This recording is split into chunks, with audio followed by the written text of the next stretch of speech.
So in the early 90s, is that when you start rapping at school, like battling and doing ciphers? Oh, by the way, listen, don't really worry about the time, bro. I don't want to rush shit.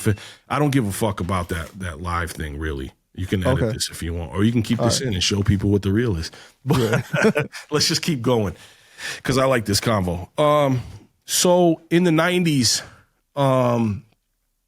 you got to understand things were different. Not everybody was rapping at that time. There weren't a ton of rappers. And I just talked about this tonight with a group of people. When you were an MC who was nice in the 80s or 90s, you were like a Jedi Knight. You were special. When you walked in a party, people knew who you were and your character was established. They'd be like, oh shit, here comes blah, blah, blah, blah. Maybe he'll spit something tonight. You know, it was special. Like if there was a party of 200 people, you might have been the only MC there, and then maybe another MC walked in, and it's like, oh, shit, I wonder if there's going to be something, or you know what I'm saying? Like, that's crazy. Like, this guy's from here, and that guy's from there, you know? So being an MC was a lot more, even if it wasn't that dramatic. Being an MC was way the fuck more rare, and you had a little bit more honor. Like I said, it was like being a Jedi Knight. So it's not like you were just walking around and there was MCs falling all over the place like there is now. Like, everybody fucking raps now. You know, Not everybody had the ability to back then. And in the 90s, that's where I linked up with my boy Open Mike, who's like my big brother. And, you know, he had formed Demigodz before I was a kid in junior high. And Mike and them formed Demigodz in this little small town kind of close to the ocean. And they were rapping about things that not everybody was rocking about, like how Boogie Monsters were and how, you know, all these different people. But they were rapping about, they had that bohemian style, like Souls of Mischief shit and, you know, all that. But they were rapping about like fucking aliens and deep, weird sci-fi shit. Right, sci-fi shit, you know. It's kind of like when you hear Souls of Mischief make comic book references. You're like, oh, shit, that's dope. They were doing that. And I wasn't a part of them yet. So one of my boys hooked me up with Open Mike and got me on the phone with him, and I rapped for Open Mike, and I was like, yo, I want to be down with you guys. And he like listened to Open Mike. I told this story before. Open Mike's an asshole, and he just got on the phone. He's like, yo, what's up? And I was like, yo, I want to rap with you guys. And he's like, all right, go. And I'm like, I'm like, my heart's pounding and shit. You know what I'm saying? Like, I got like fucking stage fright and it's on the phone. Palms are sweaty. Yeah, straight up, bro. I was like, I'm like breathing weird and shit. I'm like, blah, blah, blah, blah, blah, blah. And he's like, he goes, hold on, right? And he passes it to this other dude we were down with at the time. And he heard me rap, and he's told Mike, he's like, yeah, put him in. So I got into this group, the Demigodz, and they were advanced, bro. They had already had demos. They had 4 tracks. They were fucking making beats. They were in high school. They were screen printing jackets with their fucking logo on it because they had access to the. Oh, wow. So they were really doing it independent already.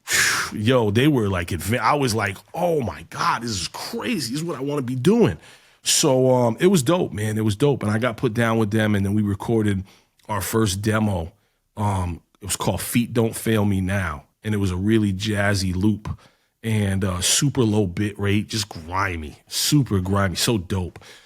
And it had a sample of Organized Confusion. Feet don't fail me now. Gotta make it to the studio some way, somehow. And it was the first, and I recorded a verse, right? And I'm a freshman in high school at this point, okay? And I had stayed back, so I should have been a 10th grader. So I should have been a sophomore at that point. And so I fucking record this demo, Feet Don't Fail Me Now. I got it on cassette. The next day I go in high school, and they were all older than me. The Demigodz guys were older than me. I think Mike was either a senior or had just graduated. I think maybe he was a senior. Maybe I'm wrong. And so I go back to school the next day, and I'm playing it for people in my Walkman, and the crowd's forming around me because nobody in my school had known anybody who had songs. You know what I'm saying? And people are listening. People wouldn't stop. People are coming back. Battery's dead first day, right? Then I'm back with this. And it felt so crazy to have it. You know what I'm saying? The teachers were already warning me that they were going to take the shit away because it was causing so much of a fucking disturbance.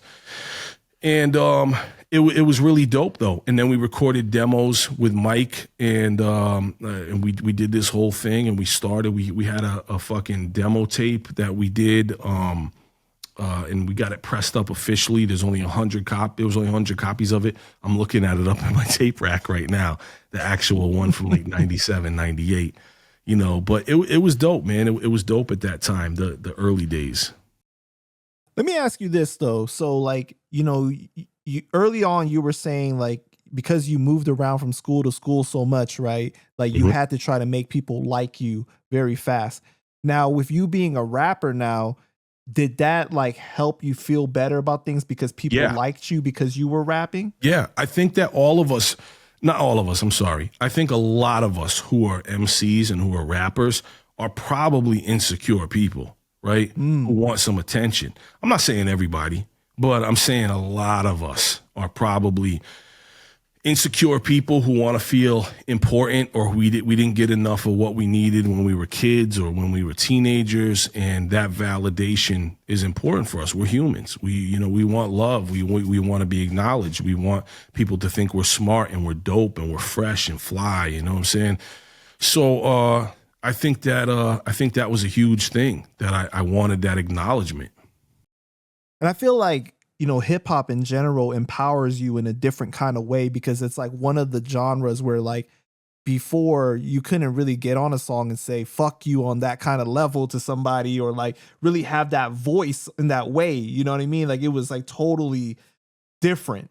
Absolutely. Absolutely. Yeah, that's I mean, there was no other genre, you know what I mean? Like you're not gonna hear James Taylor like, you fucking suckers or shit. You know what I'm saying? Right. Like it's not gonna happen. It's just we're the first ones who just went from turning conversational thoughts and ideas into a music form, which was cathartic too. You know, it felt good to get a lot of that out and to get some of that energy out, and also just a lot of that had to do with um fucking braggadocious, trying to feel strong and Mhm. powerful, you know what I'm saying, that bravado. So now you walk in the halls, you got a little swag to you, a little bop and everything like that. The girls paying you more attention now, App? uh I guess. I mean, I'd known all these motherfuckers for so long, like this is for years at this point. Cause so remember I said I grew up, went to elementary school with this group of kids. Then I moved away for junior high twice to two different schools. Then I came back to my high school, which is where all this shit happened. So I knew some of these people and they were cool. I think I had a girlfriend at the time. But I didn't really give a fuck about that. Like it was just, I just wanted everybody to think I was dope. You know what I'm saying? Like it was cool. But the ramp up didn't happen until a lot later with that shit,